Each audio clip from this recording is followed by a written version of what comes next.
Assalam, my pretties. I wanted to touch base on some headlines that caught my attention today.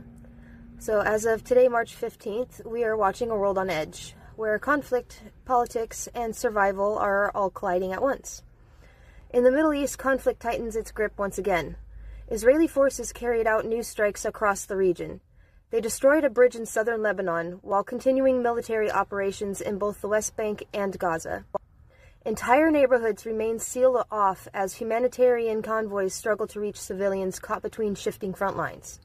Iran has vowed retaliation after U.S. strikes hit Kharg Island, a vital oil hub on the Persian Gulf. That threat isn't just military, it echoes through the world's energy markets. Oil prices are surging, shipping routes tremble, and tankers in the Gulf face detentions and boardings. Qatar's interior minister calls the situation stable, but every movement feels uncertain. Even Formula One has canceled its upcoming races in Saudi Arabia and Bahrain, a sign of just how deeply the tension is being felt. Across the political map, Washington sharpens its focus elsewhere too, opposing a court move to drop drug trafficking charges against Venezuela's Nicolas Maduro, and strengthening ties with opposition leader Maria Corina Machado. Meanwhile, the global system is straining under multiple storylines.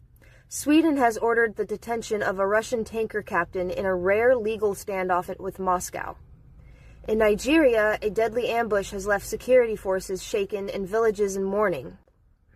And far from the front lines, China is enforcing new ethnic unity laws, which are drawing criticism from human rights observers who fear another era of political suppression. Yet it's not all collapse. Democracy still flickers in distant corners. France is holding local elections that may reshuffle its political balance. Kazakhstan is voting on a new constitution, testing the limits of reform. And Vietnam has opened ballots for a new legislature. Tiny moments of governance persist even as the world around them grows louder. Behind all of it are human beings, civilians waiting for aid in Gaza, refugees crossing Beirut's southern highways, workers watching oil flames rise on distant shores. Their lives rarely make the first line of the story, but they are the story. So as today passes, it's worth remembering that history isn't written by the bombs or the statements.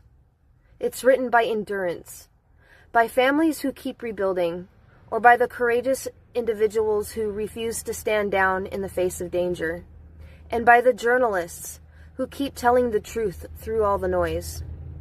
The world today is fragile, furious, and undeniably connected.